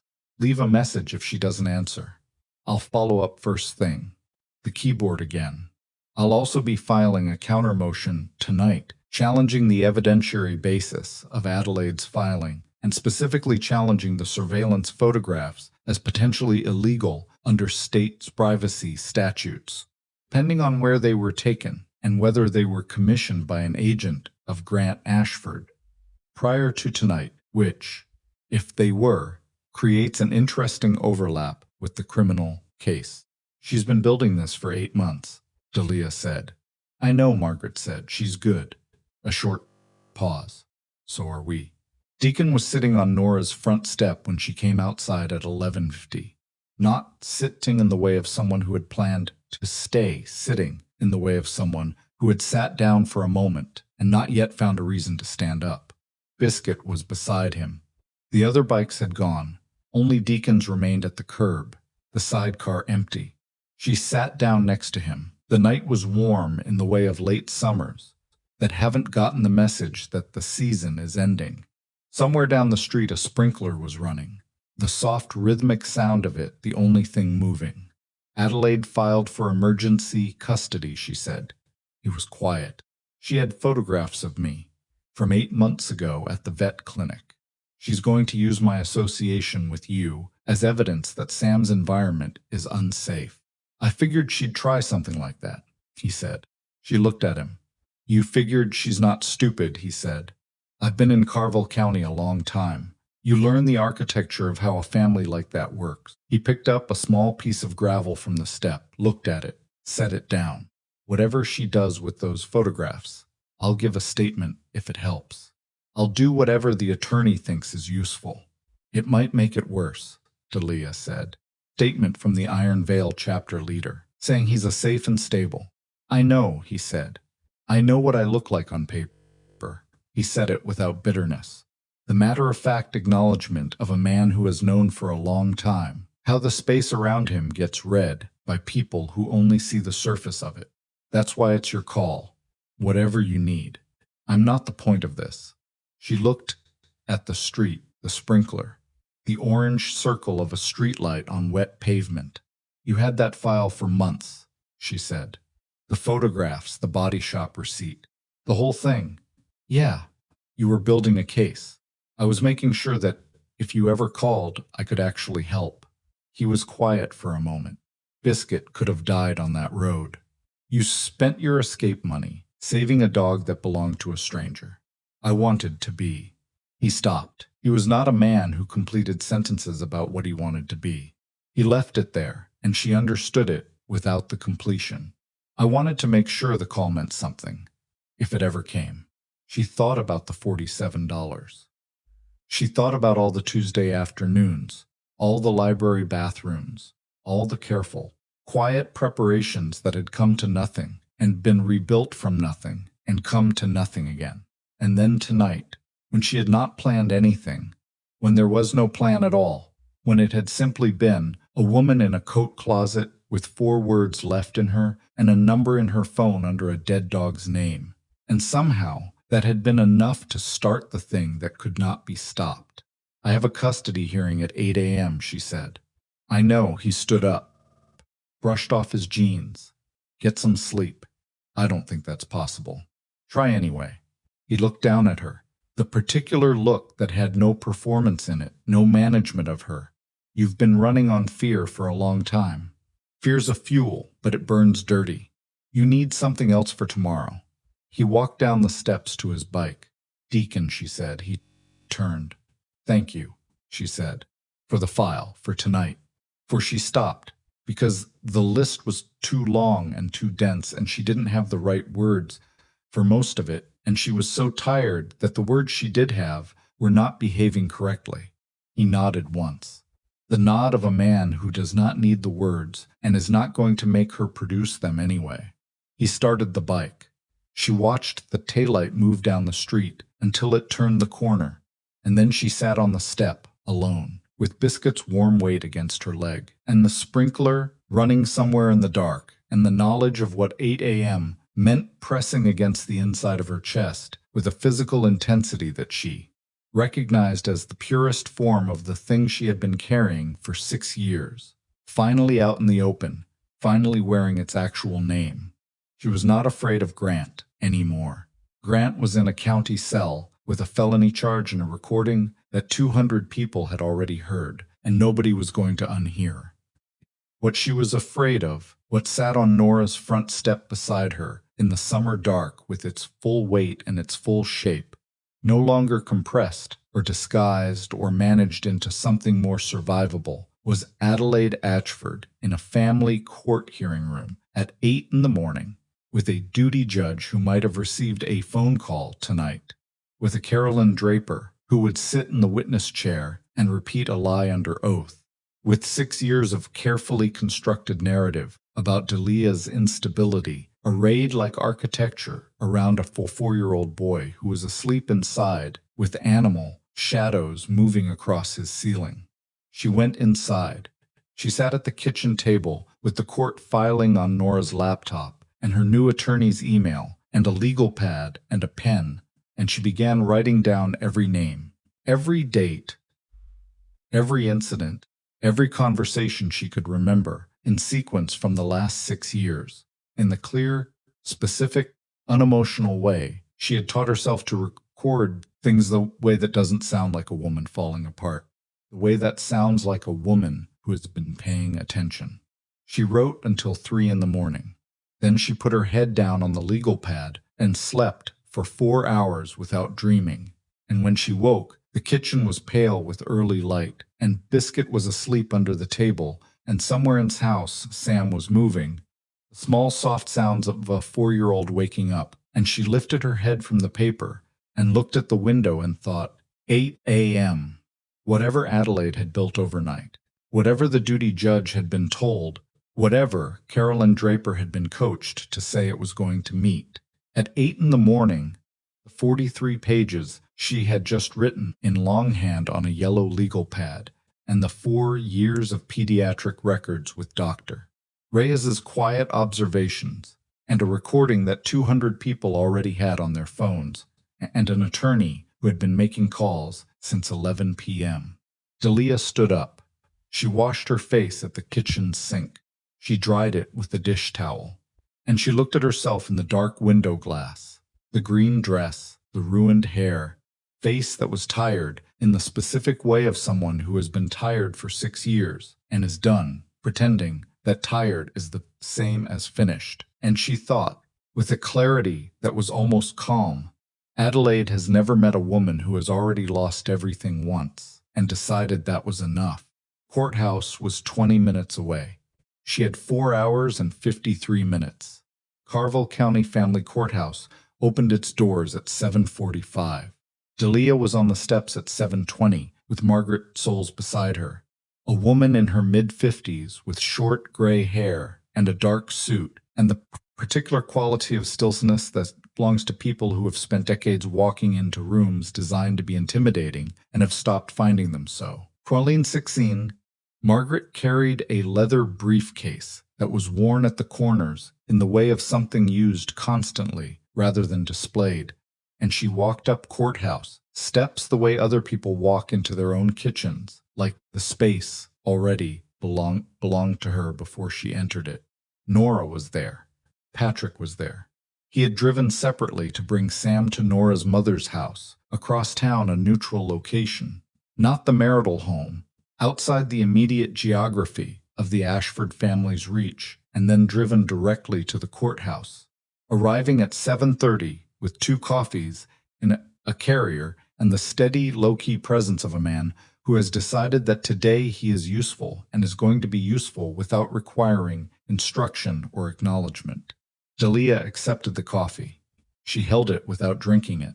Dr. Reyes had called back at 5:40 a.m. She had gotten Delia's message, she said, at 2 in the morning, and she had spent the intervening hours making a decision she said she should have made a long time ago. She would be at the courthouse. She was already getting dressed. "There's something you should know," Dr. Reyes had said, on the phone, in the pale, early dark of Nora's kitchen. "Sam's 18-month appointment. I documented a question I asked you about home safety. You said everything was fine. I wrote it down as patient declined to elaborate." A pause. "I should have pushed harder. I know that. I've known that for 3 years." Her voice was steady, but there was something underneath the steadiness that had weight. "I'm going to say that today, on the record. I'm going to say I observed indicators, and I did not act on them with sufficient urgency. And I'm going to say that in 4 years of appointments, Sam Ashford has been cared for by his mother with a consistency and attentiveness that I would describe without qualification as exceptional." Delia had pressed her thumb and forefinger against her closed eyes for a moment. "Thank you," she said. "Don't thank me yet," Dr. Reyes said. "Thank me after." Margaret had told her, walking up the steps, that the duty judge assigned to the emergency hearing was a woman named Judge Carol Fenn, who had been on the family court bench for 11 years. and who Margaret described in 3 words: thorough, impatient, fair. Does she know the Ashfords? Delia asked. Everyone in this county knows the Ashfords, Margaret said. Question is whether she owes them anything. My read is no.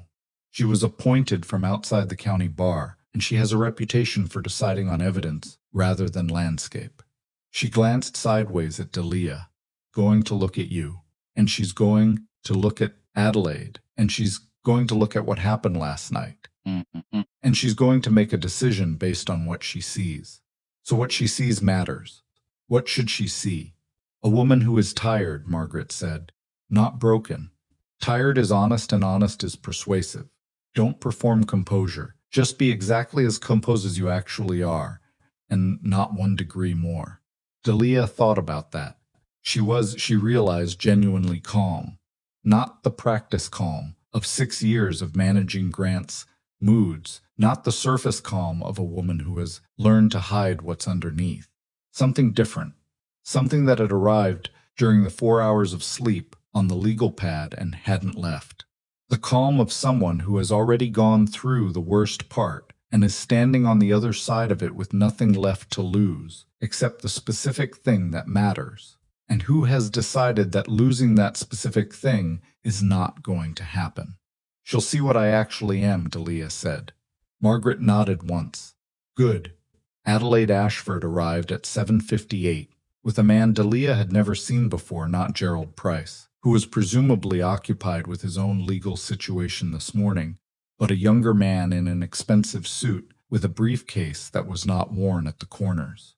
He looked like a person who had been called late last night and had billed accordingly, and was prepared to bill considerably more before the morning was over. Adelaide looked at Delia on the courthouse steps. She had the expression that Delia had been watching all night, not the event face, not the performance, the real one, tired underneath it for the first time. 6 years of watching Adelaide, and she had never seen tired, and it was strange to see it now. Strange the way it made her look like something more human and considerably less like a structure. They did not speak. Adelaide went inside. Carolyn Draper arrived at 8:02 and did not look at Delia at all, which was its own answer. Carolyn was a small woman in her mid-60s who lived 2 houses down from the marital home and who had brought over a casserole the first Christmas Delia and Grant moved in, and who had, ever since, maintained the careful neighborly distance of someone who hears things through walls and has made the decision not to hear them. She was going to sit in a chair this morning and repeat a lie under oath. Delia looked at her. She thought about feeling something anger, maybe, or a more complicated grief for the kind of community that produces Carolyn Drapers. People who hear things through walls and bring casseroles and tell themselves that not seeing is the same as not knowing. She did not feel anger. She felt something flatter and more durable, the feeling of someone who has already classified a thing accurately and moved past it. Carolyn went inside without meeting her eyes. Margaret said quietly, "Let me handle Draper." "I know," Delia said. "I mean it. Don't react to anything she says in that room." "I won't, even if she Margaret," Delia said. "I spent 6 years not reacting. I can manage 40 minutes. Margaret looked at her. A short, assessing look. "Yes," she said. "I believe you can." The hearing room was smaller than Delia had expected. Rooms where important things happen are usually smaller than you expect. She had observed this at Sam's birth, at her wedding, and now here, in a room with 3 windows and a judge's bench and 2 counsel tables and 8 chairs along the wall for interested parties, which was the legal word for the people whose presence was allowed but whose speaking was not. Nora and Patrick sat in the interested parties' chairs. Dr. Reyes sat beside them. She was a small woman with gray-streaked hair and the precise, contained posture of someone who has spent decades being authoritative in small rooms. Adelaide and her new attorney sat at the left table. Delia and Margaret sat at the right. Judge Carol Fenn entered at 8:07. She was tall, somewhere in her 60s, with reading glasses on a chain and the brisk efficiency of a woman who has a full docket and has cleared this time specifically and does not intend to have it wasted. She sat, adjusted her glasses, and looked at both tables with the particular look of a person who has already read everything submitted and is measuring what she sees against what she read. "I've reviewed the emergency motion and the counterfiling," she said. "No preamble. I've also reviewed the arrest report from last night, the recording transcript submitted by petitioner's counsel." She looked at Margaret and the sworn statement from Dr. Elena Ress. She set down her papers. "Before we begin, I want to note that the underlying criminal matter and this proceeding are separate, and I will not be deciding today based on a conviction that has not occurred. What I will be deciding is where this child is safest while the larger situation resolves. Is that understood by both parties?" Both attorneys said yes. "Good." Judge Fenn looked at Adelaide's counsel. "Your emergency motion cites parental instability and association with a criminal organization. Let's start with the association claim, because I want to understand the evidentiary basis." Adelaide's attorney, his name was Harmon, which Delia thought was an almost insultingly on-the-nose name, for a Carvel County fixer, stood with the practiced ease of someone who has done this in many rooms. "Your Honor, we have submitted photographic evidence showing the respondent in repeated contact with Cole Rourke, known leader of the Iron Veil motorcycle chapter, which has a documented history of one incident of contact," Margaret said, without standing, "at a veterinary clinic. Submitted photographs show two people in the same waiting room." Judge Fenn looked at Harmon. "Is there evidence of ongoing contact constituting a threat to the child's well-being?" Harmon adjusted his notes. "We believe further discovery would." "We're in an emergency hearing, counsel. I'm asking what you have today." Pause. "The photographs of a veterinary clinic." And Harmon reached for something, a sworn statement from Carolyn Draper, a neighbor, attesting to a pattern of. "I've read the Draper statement," Judge Fenn said. She looked at it for a moment over her glasses. "Miss Draper, you're in the room?" Carolyn Draper half rose from her chair along the wall, the small and certain rise of someone who had expected to be an affidavit and not a person. "You state that you observed a male visitor at the respondent's home during the respondent's husband's absence," Judge Fenn said. "Can you describe this individual?" Carolyn opened her mouth. "Specifically," Judge Fenn said, "height, approximate age, vehicle. Something concrete." Carolyn's mouth stayed open for a moment. Then it closed.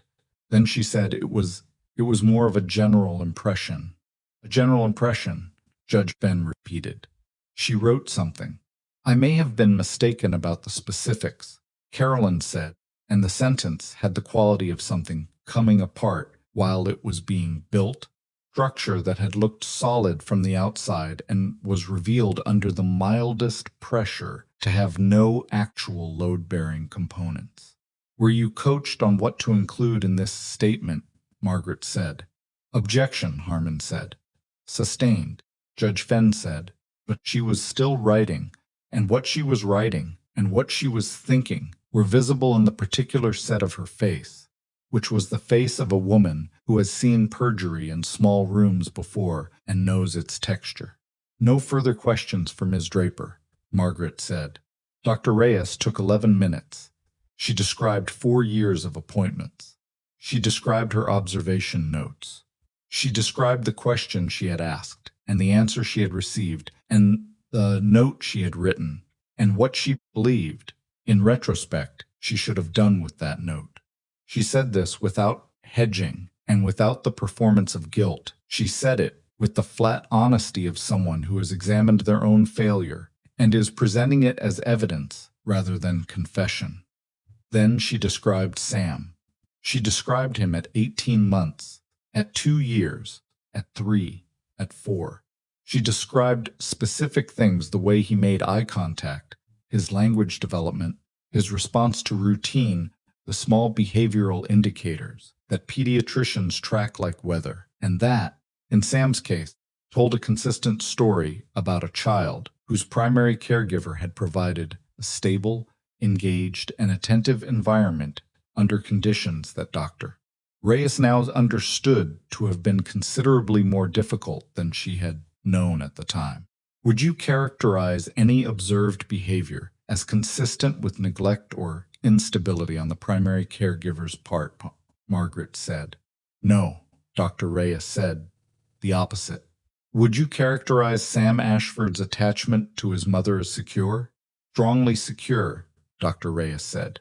Which, given what I now understand about the home environment, is a remarkable thing. It speaks to a level of deliberate, sustained care that went well beyond ordinary parenting. Judge Fenn wrote for a long time after that. Adelaide did not testify. Her attorney made the decision, Delia assumed, sometime during Dr. Reyes's 11 minutes made it the way you make a decision, when the available options have narrowed to one, and the one is the least bad rather than good.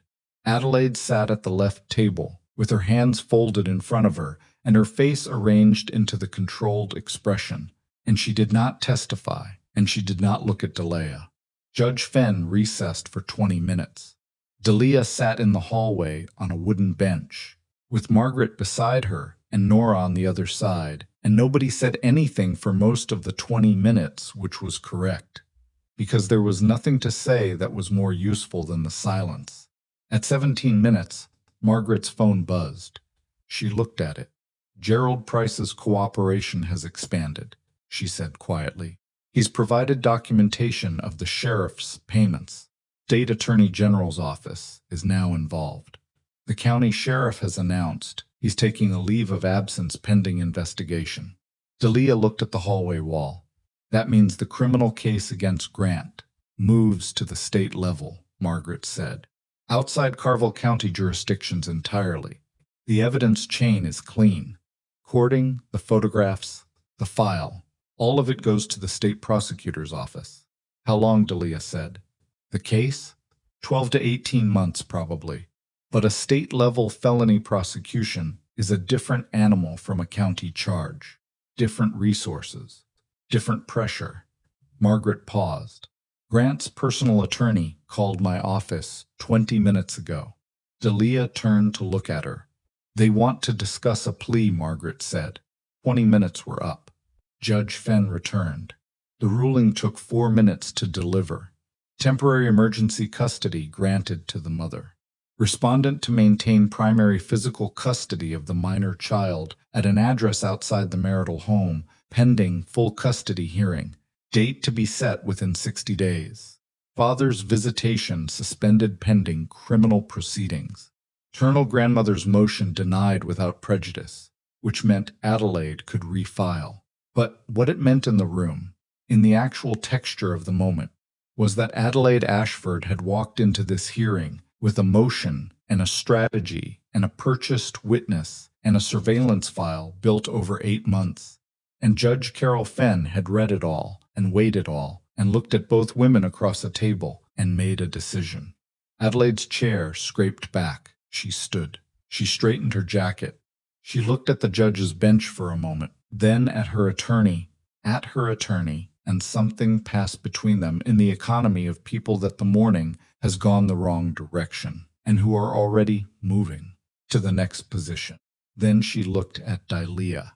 Across the council tables, across the small contested geography of a family court hearing room, Adelaide Ashford looked at her daughter-in-law for what felt like the first time without the architecture of management between them, without the event face, without the performance of loving patience. Just a woman looking at another woman. She said nothing, picked up her bag, and she walked out. Delia watched her go. She thought about what Adelaide had said. In the parking lot, I thought I could manage it. And she thought about the 12-year-old boy Adelaide had described, the thing Adelaide had known and chosen to contain rather than confront. 22 years of structure built to protect a version of the story that had required Delia to be inside it. She thought about whether she felt anything that resembled pity for Adelaide Ashford, and she examined the feeling honestly. And what she found was something more complicated than pity and less simple than contempt. something that did not yet have a name, because she had not yet had the time or the distance to name it, and she set it aside for later. There would be time for that later. Nora was crying quietly behind her. Patrick had his hand on Nora's shoulder. Margaret was writing something. Delia sat for a moment in the specific silence of the ruling, still hanging in the air of the room, and she breathed, and she thought about Sam asleep in his nest of blankets, with the animal projector running. And then she stood up. The plea agreement took 4 months. Grant accepted a felony conviction on 2 counts: domestic violence causing bodily injury and criminal threats. The animal cruelty charge was included as a 3rd count after the body shop owner contacted by the staff prosecutor's office and offered formal protection, provided the specificity that had been missing from Deacon's file. The statement included the detail that Gerald Price had told him at the time of payment that it would be better for everyone if this particular vehicle's damage was understood as a parking lot incident. Gerald Price had by then entered his own cooperation agreement with the Attorney General's office and was in the process of learning what it meant to no longer be protected by the family he had protected for 22 years. The sentencing was in November. Grant received 4 years. He was seated at the defense table in a suit that still fit well, and with a face that had learned, over the 4 months of proceedings, to perform a new kind of resignation, not the resistance of a man who had not yet accepted that the story had ended, but the performance of a man who understood that his audience had changed and was calibrating accordingly. Delia had seen this shift happening in court appearances and had recorded it in the flat, sequential way she recorded things, because she understood that the performance of remorse and actual remorse are different structures, and the difference would matter in 4 years when a parole board made a decision. She gave her statement before sentencing. She had written it over 3 weeks and rewritten it, and Margaret had reviewed it and offered comments, and Delia had taken some of them and not others, because it was her statement and her voice, and the final version needed to be exactly that. She stood at the podium in the courtroom with the papers in front of her, and she read it in a clear, steady voice that did not shake. She talked about the coat closet. She talked about the high-neck dress. Talked about the $47. She talked about a Tuesday morning in March when she had stopped on the side of a road for a dog that had given up on asking for help, and about the way she had recognized the expression on that dog's face, and about what it had cost her and what it had given her. And she said these things not as metaphor, but as the literal sequence of events that they were, because the literal sequence was already its own argument.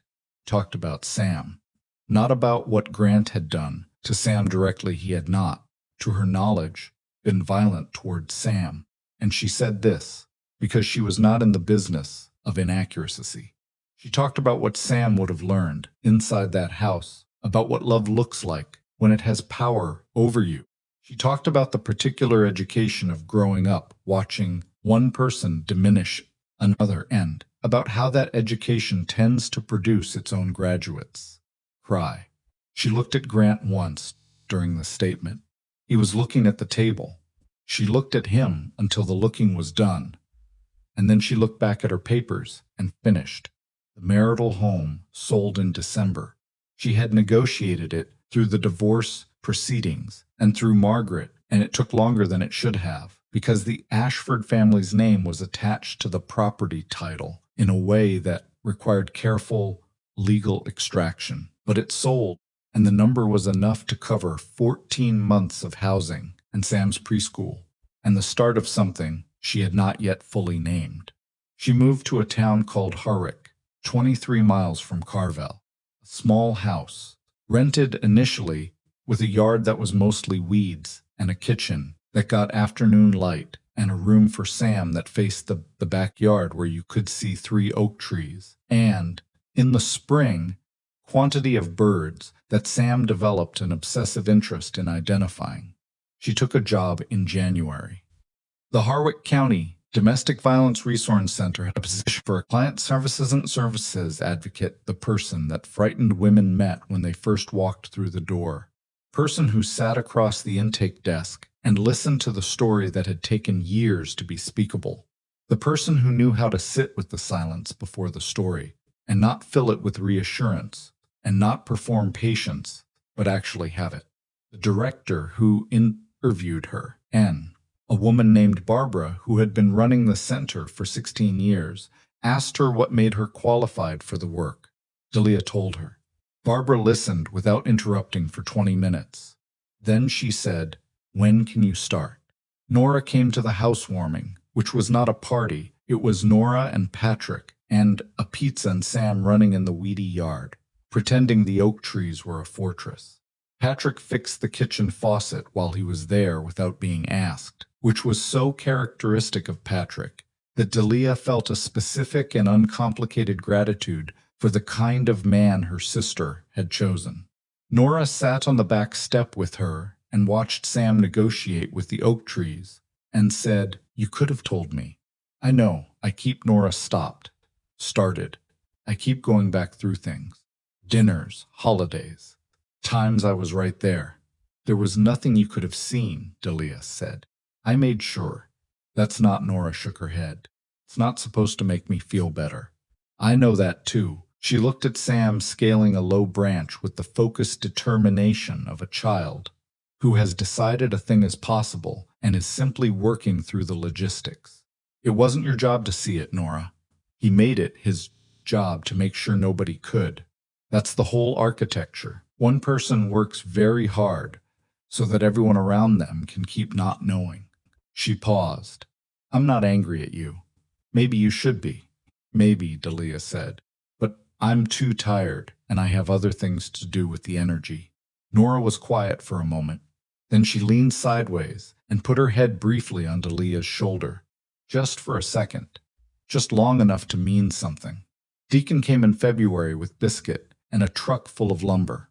He had heard, through some channel she hadn't traced, that the shelter's perimeter fence was in poor repair, and he had apparently decided that this was a problem he was equipped to solve. He arrived on a Saturday morning with Garrett and another man from the Iron Veil chapter, and they worked on the fence for 6 hours with the efficient, minimal conversation energy of people who find meaning in the doing, rather than the talking about the doing. Sam spent the morning following Deacon at a distance of approximately 4 feet, the distance a 4-year-old maintains when he is intensely interested in something and trying to appear casual about it. By noon, he had closed the gap to 18 inches. By 2 o'clock, he was handing Deacon screws from a bucket, with the solemn concentration of someone who has been assigned an important task and understands the weight of it. Delia watched them from the shelter's back doorway. She had been afraid, somewhere in the months since the wedding, that what she felt toward Deacon was something tangled with gratitude in a way that made it unreadable, that she could not trust her own reading of it because he had arrived in a moment of extremity, and the arrival had colored everything that came after. She had been afraid that what felt like trust was actually dependency dressed in the same clothes. Watching him crouch down to explain to her 4-year-old son why a fence post needed to be set at a specific angle patiently, simply treating Sam's attention as worth the full care of an explanation, she understood that it was not dependency. It was something quieter than that, something that did not require a name yet and might never need one, and was exactly the right size for what it was. She went back inside and answered intake calls. Adelaide Ashford resigned from her board positions in March, before the requests for her resignations arrived, which was very Adelaide. She moved first, so the motion was hers. She relocated to a property the family owned in a different county. She did not contact Delia. She did not contact Sam's school. The monthly emails from the Ashford Family Charitable Foundation stopped coming. The sitting county sheriff resigned and accepted a negotiated settlement with the Attorney General's office that did not include jail time, but did include a substantial fine and the end of his career in law enforcement. Wade gave his full cooperation throughout and was not charged. He requested a transfer to a county on the other side of the state. Delia did not know if this was cowardice or conscience or some proportion of both, and she decided it was not her job to adjudicate it. Gerald Price lost his license to practice law in the state. He was 61 years old and had spent his entire career being useful to people who could make his life comfortable in exchange. And the end of that arrangement left him with a condo in a golf community and whatever he could find in the mirror at night, which Delia considered to be its own sufficient consequence. Cassie Turnbull testified in the criminal trial and did it well, with the same direct, no-performance quality she had shown on the lawn at the wedding. She and Delia had coffee afterward, and then occasionally again, the particular tentative friendship of two people who share a significant event and are figuring out whether there is something else there too. There was something else there. It was early and quiet, and Delia let it be early and quiet, which was the right pace for everything she was building now. Biscuit died on a Tuesday in October, 5 years after a veterinary technician had carried him out of surgery and placed him carefully in a recovery kennel, and a woman he didn't know had been sitting in the waiting room with a ruined cardigan and $47 to her name. He went in his sleep on a dog bed in the corner of Deacon's living room, which was the same position he had preferred for the last 3 years. Deacon called her in the morning to tell her, and she sat with the phone in her hand for a moment after the call ended, in her kitchen with the afternoon light, and let herself feel it not managed, not compressed, not redirected. The full weight of the specific grief of losing a dog who had been, in a way that she could not entirely explain and had stopped trying to, the hinge point of everything. He had recognized Grant. He had pressed his body between them on the lawn. He had put his chin on her foot for the whole of a terrible night and breathed steadily against her leg, cried, which was what the moment required. Then she drove Sam to school and went to work. There was a photograph on her desk at the shelter. She had taken it from the wedding photographer's proofs. The photographer had sent a full contact sheet to Nora, who had flagged this particular frame without comment, and forwarded it to Delia that said only, "I thought you'd want this." It was taken at the edge of the lawn, in the moment before everything accelerated past the point of return. Delia was crouching beside Biscuit, her hand on the side of his wide head, the green dress stained at the knee. Deacon was standing slightly behind her, profile to the camera, holding out a bottle of water. She hadn't taken it yet. She was looking at the dog. Her face in the photograph was the thing that stopped her every time she looked at it. She had expected to see fear in it, or relief, or the particular fragile quality of a moment that could still go wrong.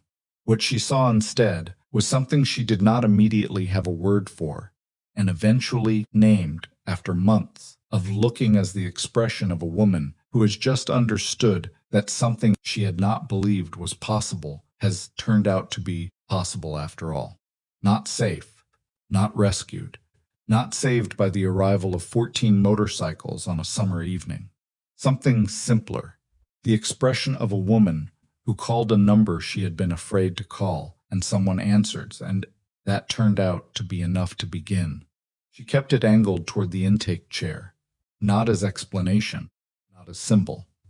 As evidence of a kind she could not submit in any courtroom, the specific, plain, unremarkable evidence that the thing you are afraid to do is sometimes the only thing that can be done, and that the doing of it does not require courage in the form you have been told courage takes. It does not require the absence of fear. It does not require certainty, or a plan, or $47, or any particular set of circumstances arranged in your favor. It requires 4 words, and the fraction of a second, between the thought and the pressing of a button. When a woman sat across the desk from Delia for the first time, still in the grammar of hiding the careful posture, the managed face, the answers shaped to minimize, Delia did not perform patience. She did not perform understanding. She waited, with the real thing, for as long as it needed to take. And when the words finally came, whatever form they came in, she leaned forward slightly and said, "Okay, tell me what's happening." She said it the way you say something you mean completely.